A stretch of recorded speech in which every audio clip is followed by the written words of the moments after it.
뉴스파이팅 배승입니다. 4부 시작합니다. 월요일 여야의 소식을 가장 빠르게 알려드리는 대변인들 호준석 국민의힘 대변인, 서재원 전 민주당 상근부 대변인 두 분 함께합니다. 안녕하세요. 안녕하십니까. 네, 안녕하십니까. 반갑습니다. 네. 지금 우리 호준석 대변인께서 007방 하려고 준비를 하고 계셨어요. 네. 제가 봤어요. 아닙니다. 공! 공. 7. 빵! 으악! 걸렸어요. 네. 지금 네. 지금 상태가 네. 지금 서재원 대변인께서 네. 지금 상태라고 해야 되나요? 어떻게 긴장감이 긴장감이 네, 그렇죠. 예, 좀 지금 이제 웃을 수가 없죠. 그렇죠. 웃으면 안 되죠 지금 상황에서. 예, 지금 어떻습니까 분위기? 분위기가 뭐 사실 당황하기도 하고 조금 이제 위기라고 판단하죠 사실은. 그래요 네. 위기라고. 근데 오늘 걸렸으니까 점심 사셔야 될 것 같아요. 점심은 네. 그 다음에 좀 사도록 하겠어요. 근데 한동훈 네. 대표가요. 자신의 검수 원복 때문에 이 사건을 할 수 있었다. 위증교사도 할 수 있었다. 뭐 이런 글까지 올리고 지금 그러고 있어요. 어떻게 보세요?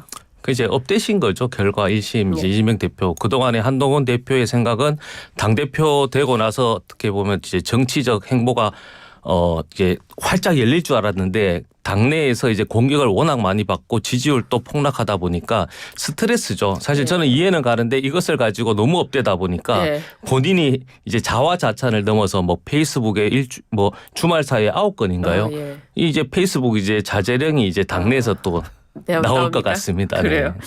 한동훈 대표가 또 이런 얘기를 했어요. 그 장애 집회에 대해서도 판사 겁박은 최악의 양형 사유다 하면서 앞으로 위증교사는 더 나올 것이다 이런 식의 취지의 글을 올렸거든요. 그 말은 맞는 말이죠. 네. 뭐 다른 얘기를 했지만 뭐 국정농단을 네. 뭐 규탄하고 특검 촉구하는 집회다라고 이름은 내걸었지만 네. 이재명 대표께서 그 자리에 가서 한 얘기가 그 본질을 드러내지 않습니까? 이재명 죽지 않았다 이렇게 네. 말씀하셨잖아요. 뭐 때문에 모였는지 그 많은 사람들이 네. 그걸 보여주는 그 모습이었고 뭐 저는 약간 네. 제 눈을 좀 의심했는데 뭐예요? 손가락이라도 놀리라. 그게 무슨 말이죠? 이재명 대표께서 그 집회에서 한 얘기입니다. 네. 가만히 있지 말고 손가락이라도 놀리라는 거예요. 그러니까 뭐 쓰라는 거죠. 뭐 댓글 쓰든지 뭐 가서 뭐 네. 싫어요 누르든지 뭐 하라는 거죠. 댓글이라도 하나 더 전화라도 한 통 하든지 하라는 거예요. 네. 그러니까 노골적으로 이제 사법부를 겁박하라는 것이지 않습니까? 네. 힘으로 위력으로 이제 찍어 누르겠다는 건데 안 되는 건 안 되는 겁니다. 법치주의 사회에서 안 된다는 게 입증이 됐는데도 여전히 나가서 똑같은 방식으로 그렇게 하시고 이것은 그 사법부를 위협하는 것이기 때문에 양형하는 데 있어서도 굉장히 중요하게 그 고려돼야 되는 요소라고 생각합니다. 그래요. 민주당이 이 사법부에 대한 압박 수위를 높이고 있다고 볼 수밖에 없는 게요. 그 김우영 의원 있지 않습니까? 법관 출신 주제라고 해서 무리가 됐던 그 부분이 또 이런 얘기를 했어요. 일개 판사의 일탈이다 이런 표현을 썼는데요. 어떻습니까? 저도 김우영은 잘 아는데 이분이 점잖으신 것 같은데 말은 굉장히 강하세요. 그게 점잖은 거. 아니 점잖은데 말이 세다. 외모나 말씀하시는 톤 자체를 보면 점잖으신데 근데 일개 판사의 일탈 굉장히 분노하셨지만 절제했다. 네?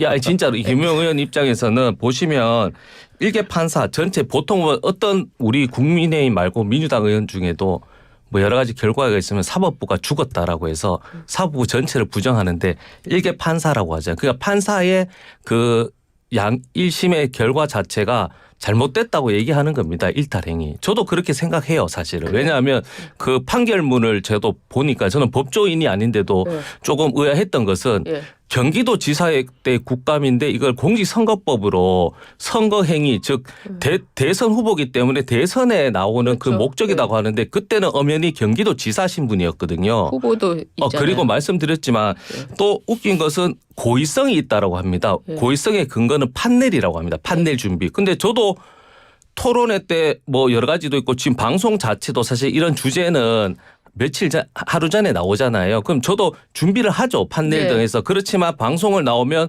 예기치 않게 그리고 그렇죠. 할 때 다른 이야기를 할 수 있는 겁니다. 사실은. 그래서 국토부 협박받았다라는 것은 협박이 아니라도 압박받았다. 그리고 그것이 만약에 허위라도 실질적으로는 국토부 압박은 없었지만 내가 지자체장으로 해서 준상향조정 4종을 해서 내가 취득을 했다는 그 범죄 행위를 증명해야 되는 것인데 그 자체가 아니라 단순히 협박받았다는 그런 팩트 아닌 팩트에 기초해서 징역형을 선고했다라는 것은 조금 진짜. 납득이 안 일개 가죠. 판사 일탈이다. 그렇게 그렇죠. 생각하시는 예, 저도 거예요? 그렇게 이해를 하는 이 것이죠. 표현 어떻게 사실. 들으세요? 지금 들으면서 저는 귀를 또 의심했습니다. 아, 왜요? 예. 예. 김우영 의원이라면 제가 모르지만 이 사람이 워낙 이상한 사람인가 보다라고 생각했는데 네.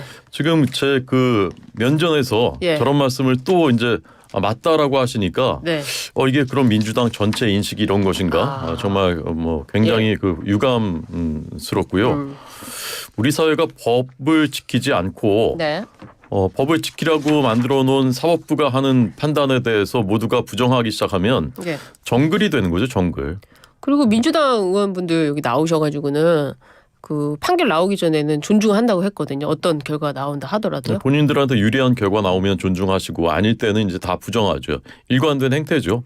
뭐 지난번 이화영 그분 이제 선고 나왔을 때도 그 변호인이 네. 쌍시읍 비읍 이렇게 SNS에 공공연히 예. 올렸지 않습니까? 우리한테 그 불리한 판단은 우리는 이런 식으로 대응한다라는 것을 이제 보여준 것입니다. 아까 아까 그 판결에 대해서 납득할 수 없다고 말씀하셨는데 이 백현동 사건은요. 저도 한 1시간 정도만 인터넷 들어가서 이제 사건 개요를 이렇게 쭉 파악해 봐도 네. 너무나 명백한 사건이에요. 이건 사실 판사 한 일주일도 안 걸립니다. 제가 볼 때 이게 판단하는데 예. 2014년에 그렇게 국토부가 거의 읍소하다시피 요청을 해도 국가와 국민을 위한 거죠. 그 땅이 팔려야 되는 거니까. 네. 그래도 꿈쩍도 안 하고 그냥 거부만 하던 이재명의 성남시가 예. 2015년 들더니 갑자기 태도를 바꿔가지고 그걸 4단계를 상향을 해준 사건입니다. 예. 엄청난 특혜를 수천억 원 몰아준 거예요. 왜 그랬느냐? 2015년 1월에 김인섭이라는 사람이 거기 들어가 그거 하나입니다. 예. 매우 간명한 사건이고 이건 누가 삼척동자가 봐도 똑같은 판결 내릴 수밖에 없는 사건이에요. 그리고 네. 그 당시에 국정감사 때 송영길 당시 민주당 대표가 이거 대선 후보로서 그 뭐 하는 거라 그러겠죠? 그런 자세로 임하라고 했지 않습니까? 예. 대선 후보로서 나와서 그렇게 뻔뻔하게 거짓말을 전 국민 앞에서 생중계되는 가운데 한 것인데 이것이 선거가 아니다. 그것을 누가 납득하겠습니까? 이건 시청자 헷갈릴 수 있는데 제가 말씀드린 이 부분은 그 백현동 사건은 이제 계속 재판이 이제 앞으로 이루어질 것이고 이번 건은 백현동 사건이 아니고 국토부 협박입니다. 협박. 예, 그러니까 백현동과 관련한 연관된 것이 이제 예. 백현동 사건하고는 어떻게 보면 관계가 있지만 그 초입인데 이런 식으로 하게 되면 이 다 공직선거법 네. 다 저도 자유로울 수 없습니다. 예를 들어 방송에서 홍준표 대구시장 존중하세요, 존경하세요. 존경할 수도 있죠. 그리고 또 때론 그런 부분에 있어서 이런 식으로 공직선거법을 해버리면은 당장 알겠습니다. 이제 우리 나오는 그 윤석열 대통령은 나오잖아요. 대선 후보 때 진근이 배우자 주가 조작해서 4천만 원 손해봤다 했잖아요. 그러나 검찰에서는 24억 수익 봤다 했지 않습니까? 그러니까 그런 부분도 이런 부분도 수사가 같이 들어가야 된다고 이제 더 강한 여론이 생성될 것 같아요. 저는. 공직선거법 공소시효 끝났잖아요. 저는 공소시효뿐만 아니라 그 윤석열 대통령은 대통령이 당선되고 나서는 수사 자체가 안 들어갔잖아요. 이런 부분은. 네. 네, 이재명 대표님은 그 매우 고의적으로 준비해서 아까 말씀하신 대로 이제 판례까지 준비해서 전혀 사실이 아닌 것을 사실인 것처럼 주장을 한 것이고 그것이 실제로 선거에 엄청나게 많은 영향을 미쳤고 네. 백현동 비리가 얼마나 많은 그때 그 충격 줬습니까? 그런데 이렇게 해서 물타기 했잖아요. 지금은 많은 국민들이 사실 잘 모르세요. 너무 복잡한 사건이라고 생각하시기 때문에. 네. 그런데 이제 그걸 통해서 대선 결과에 영향을 미쳤고 또 동종에 거짓말했던 일이 대법원에서 무죄됐긴 했지만 거짓말했다는 건 인정을 했어요. 예. 다만 이제 방송 토론회에서 갑자기 물어보니까 답변한 것이다. 말도 안 되는 논리로 무죄 판결을 하기는 했지만 같은 일을 계속해서 반복하시고 뭐 사과도 안 하시고 하는 그런 것들이 다 양형에 반영된 것이죠. 네, 알겠습니다. 여기까지 이야기하도록 하고요. 국민의힘에서는 이재명 사퇴 추진위원회와 이재명 의문사 진상규명위원회를 만들자 이런 제안이 나왔어요. 어떻게 보셨어요? 국민의힘답죠 사실. 이런 이게 부분에 있을 때 그래요? 혁신해야 됩니다. 쇄신하고 이럴 때일수록. 만약에 한동훈 대표가 말씀하셨잖아요. 국민의 눈높이. 이런 말씀하는 거는 진짜 국민의 발 높이에요. 발. 그 수준 자체가 이재명 사퇴 추진위원회 얘기하시잖아요. 이 부분은 사실은 뭐 할 수 있다고 봅니다. 당이니까. 그러나 이재명 의문사 진상규명. 그럼 이렇게 보면 이재명 대표가 의문사한 것처럼 보이잖아요. 그럼 이재명 대표가 간접살인인가요? 그러니까 저는 냉정히 봤을 때는 의문사 진상규명위원회는 설치해야 된다고 봅니다. 왜냐하면 조국 대표 때도 사실은 한 2분 정도께서 목숨을 끊으셨어요. 그리고 이번에도 이재명 대표 맞아요. 예. 했지만 뭐 검찰의 수사를 받고 끊으셨어요. 저는 김문기 처장 자체도 사실은 그 가족의 입장에 봤을 때는 이재명 대표에 대한 뭐 원망, 분노 있을 수 있습니다. 그러나 정말 왜 어떤 이유로 인해서 스스로의 목숨을 끊었는가, 가족들과 헤어졌는 것이요. 그걸 밝히셔야죠. 그거 판결문에 나와 있어요. 그 어떻게 나왔는데 그러면? 그 징계 때문에 그 다음 날 그 공사에서 징계를 해가지고 징계 때문에 단순히 돌아가셨다는 거잖아요. 그 판결문에 그게 나오는데 예. 그 부분은 수사 문제 부분은 저희가 다툴 건 아니니까. 네, 그래서 예. 자꾸 국민의힘에서는 이재명 대표 때문에라고 하는데 이 5분이 저도 그렇지만 누구 때문에 목숨을 잃을 정도의 뭐 이재명 대표의 충성심이 아무리 강하더라도 자기 목숨을 버리지는 않습니다. 가족과 헤어질 정도. 그러면 검찰에서 조사하던 어떤 수사 형태든 들어간 이후에 돌아가셨으면 저는 이 부분은 진상조사는 필요하다고 동의합니다. 그 판결문에 나와 있습니다. 이 부분은 동의합니다. 저는. 얘기 좀 해주세요. 그 2개 위원회는 저희 당에서 제안한 것은 아니고요. 저희 당의 한 의원이 강승규 의원이 이제 개인적으로 얘기한 겁니다. 저는 이재명 사퇴 추진위원회 이거는 민주당 내에 설치되면 좋겠다고 생각하고요. 그다음에 의문사 진상규명위원회 이것은 지금 말씀하신 것은 아마 많은 국민들의 눈높이에서 납득하시기가 힘든 말씀일 겁니다. 왜냐하면 7분이 너무나 그 안타깝게도 그리고 의문스럽게도 돌아가셨는데 그러면 그분들 가족들이 지금 검찰을 원망하고 있습니까? 아니죠. 이재명 대표를 원망하고 있지 않습니까? 김문기 그 씨의 유족들이 얼마나 그 한을 토했습니까? 그리고 실제로 법정에서 증언도 하셨습니다. 예. 그리고 그 이재명 대표의 비서실장까지 지내셨던 분이 돌아가시면서 유서에 이재명 대표를 향해서 이제 그만하셔야죠 라고까지 쓰셨습니다. 이분들 법카 의혹 제기한 분의 측근, 지인, 그다음에 변호사비 대납 의혹 고발했던 분 이런 분들이 다 돌아가셨는데 이것은 저는 언젠가는 지금 그 대변인 말씀대로 국민의 눈높이에서 의문을 해소하는 그런 절차는 반드시 필요할 것이다 생각합니다. 예. 아침부터 여기까지 얘기하기로 하고요. 이 민주당에서 가장 그 사람들이 궁금해하는 게 이제 공직선거법 위반 혐의가 대법원까지 간다면 대선 선거 비용 434억 원을 반환해야 된다. 그러면 이제 민주당사 매각도 불가피해 보인다. 돈이 있습니까? 돈은 저도 정확히 모르지만 돈이 없으면 또 마련해야 되는 지금 상황에서는 이렇게 뭐 반환을 준비해야 된다 이렇게 하면 이 부분은 안 되는 거죠. 사실 1심이잖아요. 사실 2심도 그렇고 대법원 확정 이후에 어떻게 보면 대응의 단계인데 이 부분을 지금은 2심의 어떤 진심으로 그렇죠. 그렇게 대응하고 이후에 이게 결과론적으로 대법원 3심에 최종적으로 그리고 다른 사건과 병합해서 그 결과가 반환을 해야 되면 대응을 하겠죠. 그리고 준비를 해야겠죠. 지금은 뭐 전혀. 그렇죠. 예. 전혀 아니다. 네. 근데 몇 달 안 남았습니다. 제가 조언을 드리자면 준비를 지금부터 빨리 하셔야 된다. 이게 뭐 4억도 아니고 40억도 아니고 400억 원을 반환하셔야 되거든요. 이거는 뭐 선택의 문제가 아닙니다. 법이 정해놓은 것이고 국가에서 지원해 준 겁니다. 대선 치르시라고 434억 원을. 그런데 법에 정해진 대로 이건 반환해야 된다라고 결정이 되면 빨리 반환을 하셔야 되는 거고 이거 반환한다고 민주당이 문 닫지 않습니다. 이거 말고도 뭐 당사 말고도 몇백억 원 그 자산이 있다라고 알려져 있고요. 어쨌건 법이 정해진 대로 하실 수 있도록 빨리 준비하시라는 말씀드리고 싶습니다. 여기서 이제 민주당과 국민의힘의 차이가 나네요. 네, 알겠습니다. 근데 또 위증교사 사건 1심을 앞두고 있는데요. 유죄가 선고 또 이 전제가 계속 그러네요. 유죄가 선고되면 리더십이 흔들릴 것인가. 예. 그러니까 무죄가 나오면 어떻게 되는 겁니까? 저는 이제 저도 변호사가 아니라서 이제 이재명 대표의 그 워딩이나 한번 보게 되면 이재명 대표 입장에서는 그 공직선거법은 무죄로 확신한 것 같아요.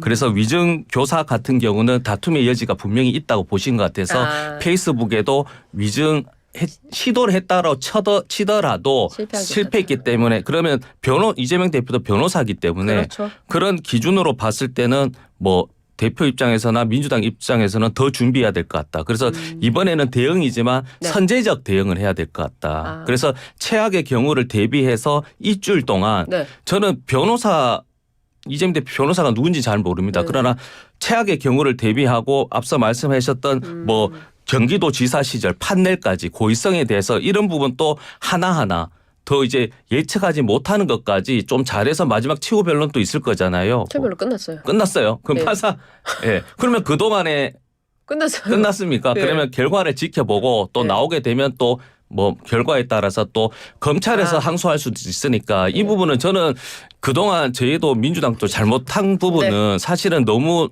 스스로 안에서 너무 자만은 아니더라도 그 윤석열 대통령이나 김건희 여사에 대해서 공격 일변도로 했지 않냐. 그래서 저도 자체적으로는 예. 좀 더 냉정하게 변호사나 검찰 출신이나 판사 출신 국회의원이나 주변에서는 좀 이걸 좀 잘 대응해야 될 것 같아요. 저는. 예. 그 실패한 교사라고 자꾸 주장을 하시는데 저는 어떻게 그게 실패한 교사인지 아직도 이해가 안 되는데요. 본인 위증하신 김진성 씨라는 분이 본인이 위증했다고 자백을 했고 네. 위증 교사 받았다는 사실도 시인을 했습니다. 그래서 네. 재판에서 유죄를 선고받았어요 본인은. 예. 근데 뭐가 어디서 실패했다는 것인지 모르겠고요. 이 위증이라는 것은 네. 아주 인류 역사의 아주 고대 시대부터 뭐 예컨대 구약 성서의 10계명 같은 10개 그 조항 안에도 들어갈 정도로 거짓 증거하지 말라. 왜냐하면 이건 그 인류 사회의 보편 질서를 흔드는 것이기 때문에 그렇습니다. 이렇게 거짓말을 법정에서 하면. 그렇죠. 근데 거짓말을 남한테 하도록 시켜요. 이건 정말 더 나쁜 거죠. 그렇죠. 근데 이 이재명 대표와 관련된 이 그 여러 사건들에서는 공통적으로 나타나는 거예요. 이게 위증을 자꾸 시키는 게. 아까 그 지난번 그 백현동 사건에서도 성남시 공무원들한테 전화해가지고 당신 그때 협박 받은 거 맞지 않아? 뭐 이런 식으로 유도했잖아요. 김용 씨 최측근 재판에서도 2명이 위증으로 구속됐어요. 예. 그러니까 이런 패턴은 그 사법 질서를 완전히 무시하고 그 뒤흔들어 버리는 붕괴시켜 버리는 이런 양상들이 이거는 법으로 단죄하지 않으면 이거 보고 뭐를 배우겠습니까? 우리 사회에서 이게 횡행할 겁니다. 네, 알겠습니다. 또 이 사건은 또 나오면은 얘기하기로 하겠습니다. 좀 어깨를 피시고. 네. 네. 이제 다시 또 질문 드리겠습니다. 그 비명계 모임이 있는데 초1회라고 합니다. 김부겸 전 총리와 김경수 전 경남도지사를 초대할 것으로 알려져 있는데요. 거기에 또 김동연 경기도지사가 최근 주요 정치 현안에 잇따라 메시지를 내면서 횡보를 넓히고 있습니다.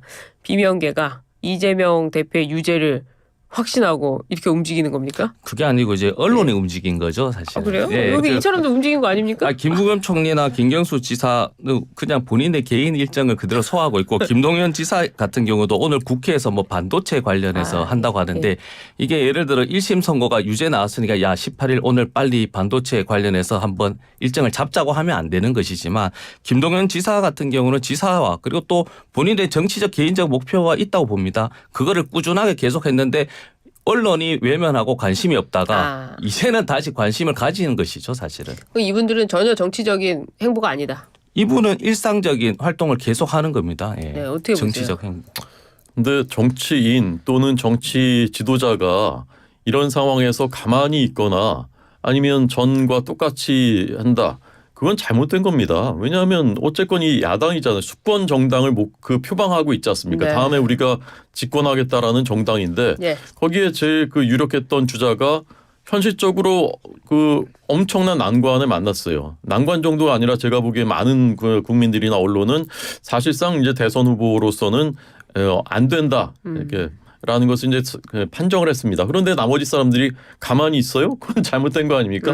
이분들이 움직여야 되는 거고 제가 개인적으로 예측컨대 우리 서재현 대변인께서도 아마 이제 한 2달쯤 뒤면 지금 말씀하시는 그 바뀔 겁니다. 바뀔 거예요. 멘트가요? 예, 바뀌어야 됩니다. 또 바뀌는 것이 맞고요.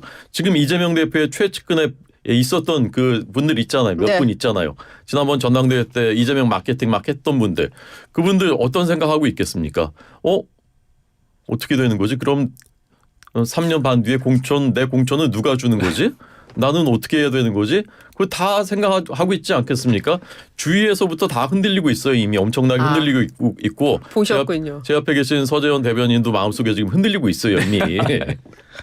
이걸 어떻게 바꾸겠습니까? 제가 여러 번 말씀드린 법치와 민심은 누구도 거스를 수가 없습니다. 이 공직선거법 위반. 그래서요. 최민희 의원이 비명계를 향해서 움직이면 죽는다. 이렇게 공개 경고를 했어요.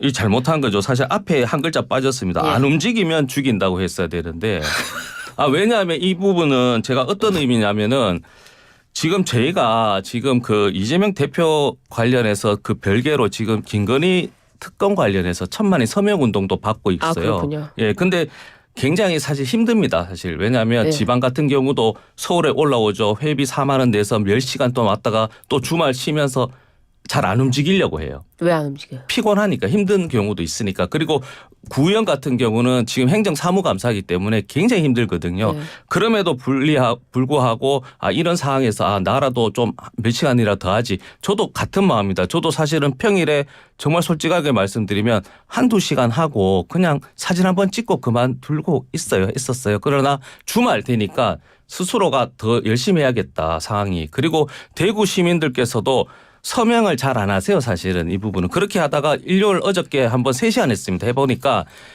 부부가 오셨는데 남편분은 이거 서명하려고 해요. 그러나 그 옆에 계신 배우자께서는 이런 거 하지 마라. 똑같다. 민주당이나 국민의힘이다 하다가 가시다가 다시 돌아옵니다. 남자분이 서명하시더니 여성분께서 배우자분께서 오셔서 서명을 하시면서 하신 말씀이 민주당은 싫은데 여기가 더 싫다.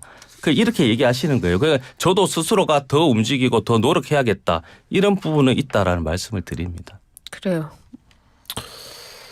윤석열 정부가 건폭을 뿌리 뽑았지 않습니까? 건설 현장 주변에서 이권해가지고 조폭처럼 하는 그 뿌리 뽑았습니다. 그런데 조폭도요 이렇게 얘기는 못할걸요. 이런 식으로 움직이면 내가 죽일 것이다. 저는 설마 이렇게 얘기하진 않았겠지. 처음에 듣고 찾아봤습니다. 워딩을. 근데 정말 이렇게 얘기를 했더라고요. 이분이. 정말 이 전체적으로 네. 판결 이후에 완전히 그 평정심이 무너졌다는 생각입니다. 그래요. 민주당 전체에서. 알겠습니다. 그리고 이분이 이런 얘기도 해요. 노무현 그 전 대통령 때 돈 좀 네. 나왔다고 우리가 위축돼서 못 지킨 것이 천추의 한이 되지 않았느냐 이런 말씀도 무슨 뜻이죠? 그러니까 돈 좀 나왔다고 뭐 돈이 나와도 어떤 일을 해도 이제 괜찮다는 거 아니면 우리의 보스를 지키는 데 있어서는 똘똘 뭉쳐서 뭘 했든지 간에 지켜야 된다. 불법을 했더라도 네, 그런 얘기 아닙니까? 이분이 국회에 지금 과학기술정보방송통신위원장이에요. 예, 가방위원장이죠. 네, 방송통신은 우리 아이들한테 직접적으로 이제 영향을 미치는 그런 그 사물을 다루는 국회 수장을 맡고 있는데, 이런 분이 그런 일을 해도 되는 겁니까? 그러게 말입니다. 이번에는 그 명태균 씨 얘기를 좀 들어가 보도록 하겠습니다. 명태균 씨가 구속이 됐는데요. 이준석 의원과의 또 연관성도 지금 수사도 들어간다는 얘기예요. 여러 가지가 공천 개입 얘기도 나오고 있는데 어떻게 보세요? 약간 좀 비유지만 원외잖아요. 명태균은. 원내의 명태균의 모습을 보는 것 같다. 이준석 당대표 시절이지만 이렇게 명태균식으로 겁을 주잖아요. 이게 녹취가 돼 있으니까 이제 검찰에서 나는 수사를 하지 마라. 그리고 본질은 윤석열 대통령 김건희의 어떻게 보면 이제 김건희 여사 여사의 어떤 돈과 연관된 선거에 관련된 것이다. 그게 협박 아닌 협박하는 거잖아요. 저는 이 부분은 이준석 대표가 그동안 해왔던 것을 보면 그 행동으로 보일 것 같아요. 그래서 지금 실질적으로도 그런 조사가 있어가고 검찰도 수사를 하고 또 조사를 하겠죠. 그러면 다 밝혀질 문제라고 봅니다. 네. 이제 당선인 시절에 그 취임 직후에 치러지는 지방선거이기 때문에 국정 동력과 직결되는 문제였고 당선인으로서 그 상의를 할 수 있었던 문제라고 생각합니다. 그리고 이준석 전 대표가 얘기한 강서하고 포항 이런 거 있는데. 포항은 결국 이제 또 이준석 대표 본인 뜻대로 관철시켰어요. 본인이 다 얘기를 했습니다. 저는 더 이상 폭로할 만한 내용은 없을 거라고 보고 이준석 전 대표의 그 본 의도 나를 수사해서 만약에 건드리면 나도 가만 안 있어 이런 것이다라고 생각합니다. 알겠습니다. 오늘 두 분 말씀 잘 들었습니다. 기운을 내세요. 지금까지 서지현 전 민주당 상근부대변인 호준석 국민의힘 대변인이었습니다. 감사합니다. 고맙습니다. 감사합니다.